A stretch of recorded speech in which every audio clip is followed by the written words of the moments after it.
Welcome back, channel makers, and in this video, very first thing what I would do if I were making a YouTube channel. Now, if I would be you, there is very important thing what I would be doing. I would stop listening to the social media influencers, including YouTube. And here is why. When you will face reality, and probably some of you already faced reality, the YouTube or social media influencers, what does it mean? That means they have a lot of subscribers, okay? And the reality is, and this is the brutal reality, guys, when you become a social media influencer, somebody pays you money for that, right? I don't know anybody who is not earning money as an influencer on a social media. So the purpose from going into the ministry and help the world somehow at some point switches to get more money. That's reality.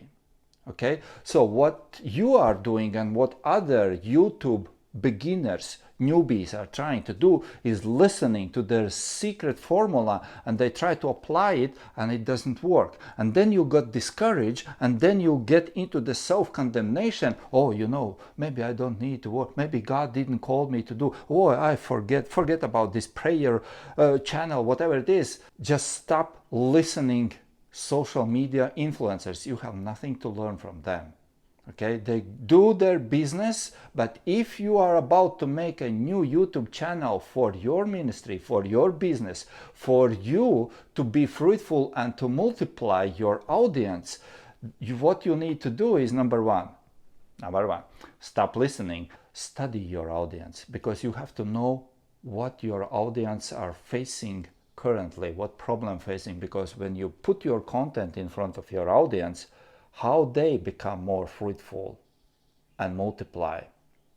Okay, would that be product you are selling, or that would be a channel you want to make about your church, about the church sermons? Okay, well, you know what I noticed? I noticed that some churches are just dumping their content on YouTube with the hopes that some kind of like miraculous way somebody will gonna see them, and there are 23 views, there are 15 views, there are 37 views, and church has been posting and posting and posting those videos over the years and years, and they have a couple hundreds of views. So there are much better way to do this. If you stop listening YouTube influencers, if you study your audience, what your audience, where you want to deliver their message, what is their current situation, okay, and you be specific to your audience. That's what you need to do with the YouTube. YouTube gives us amazing opportunity.